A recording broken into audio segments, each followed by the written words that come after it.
Assalamualaikum warahmatullahi wabarakatuh. Kepada yang terhormat Bapak Iwan Suroso, SEMM, dosen pengampu mata kuliah e-bisnis.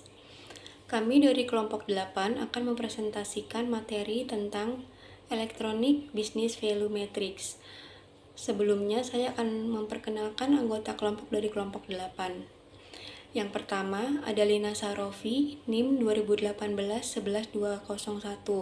Yang kedua, Yoga Adisa Putra, NIM 2018-11639. Yang ketiga, ada Muhammad Miftahullah, NIM 2018-11640.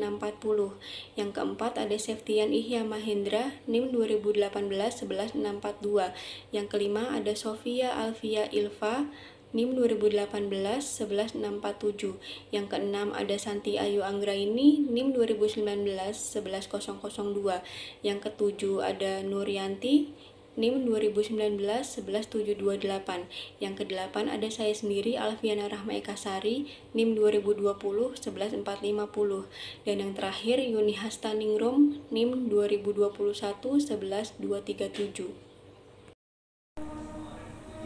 Pendahuluan. Fenomena e-business telah menjadi tren yang mewarnai aktivitas bisnis di negara-negara maju dan berkembang. Hal tersebut disebabkan keberadaannya dapat menjadikan proses dan sistem bisnis menjadi lebih baik dibandingkan dengan cara-cara terdahulu atau konvensional. Di dunia global saat ini, perusahaan harus mampu berevaluasi dan menyesuaikan diri dengan kebutuhan bisnis, baik akan informasi maupun teknologi. Persaingan dan kompetensi yang semakin ketat di dunia e-business yang memaksa suatu perusahaan harus mampu melakukan terobosan dan inovasi baru, serta menggunakan seluruh sarana dan teknologi yang tersedia untuk tetap dapat hidup.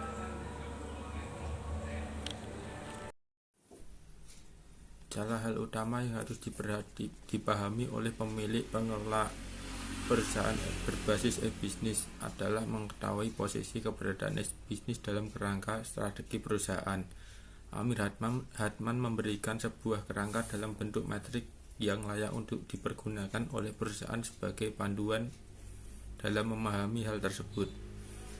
Kerangka yang bersangkutan diberi nama e-business value metric Hatman 2000. Metrik yang terdiri dari 4 kuadrat ini memiliki 2 dimensi sebagai variabel. Dimensi pertama adalah aspek yang berhubungan dengan seberapa kritikal keberadaan e-bisnis bagi perusahaan yang bersangkutan. Sementara dimensi kedua mencerminkan tingkat inovasi dari aplikasi yang dipergunakan. Perusahaan pada kuadran ini adalah mereka yang mengimplementasikan aplikasi e-business dengan tujuan utama untuk menghemat biaya pengeluaran. Alasan ini merupakan contoh klasik dari penggunaan teknologi informasi dan internet bagi perusahaan.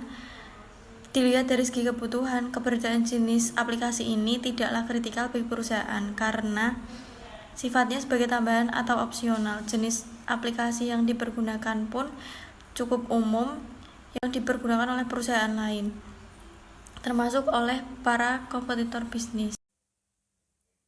Kuadran 2, Rational Experimentation. Pada kuadran kedua ini, peranan aplikasi e-bisnis belumlah merupakan hal yang kritikal bagi perusahaan.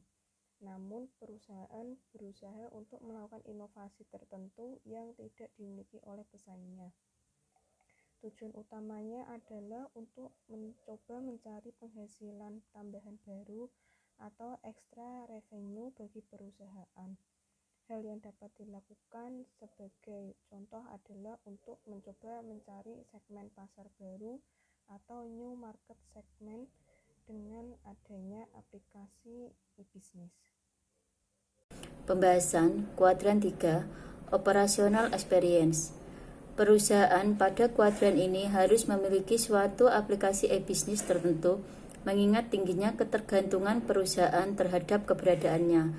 Tanpa mengimplementasikan jenis aplikasi tertentu, maka perusahaan akan kalah bersaing dengan kompetitornya. Kuadran terakhir ini merupakan suatu keadaan di mana perusahaan benar-benar menggantungkan dirinya pada kehandalan sistem e-bisnis yang dikembangkan. Alasan pertama adalah tingginya ketergantungan perusahaan terhadap aplikasi terkait. Sementara alasan kedua adalah karena perusahaan berusaha untuk membangun suatu sistem yang membedakannya dengan perusahaan-perusahaan lain dalam industri sejenis. Baiklah, akan kami simpulkan paparan kali ini sebagai berikut. Pada akhirnya, perusahaan harus benar-benar jeli dalam mempermainkan portofolio aplikasi-aplikasi e-bisnis dalam perusahaannya.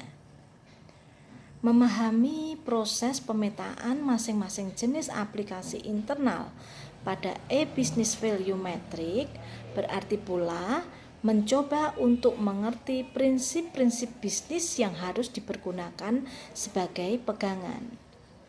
Kuadran 1 dan kuadran 3 pada prinsipnya bertujuan untuk melakukan efisiensi, sehingga justifikasi pembelian aplikasi dengan manfaat yang diperoleh harus dipertimbangkan secara sungguh-sungguh, cost and benefit.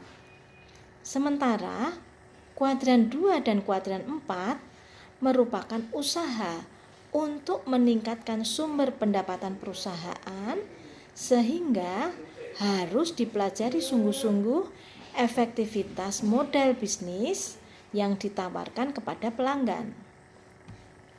Perspektif lain dapat pula dipergunakan dalam melakukan analisa. Demikian presentasi dari kelompok kami, kelompok 8. Kurang lebihnya kami mohon maaf yang sebesar-besarnya. Wassalamualaikum warahmatullahi wabarakatuh.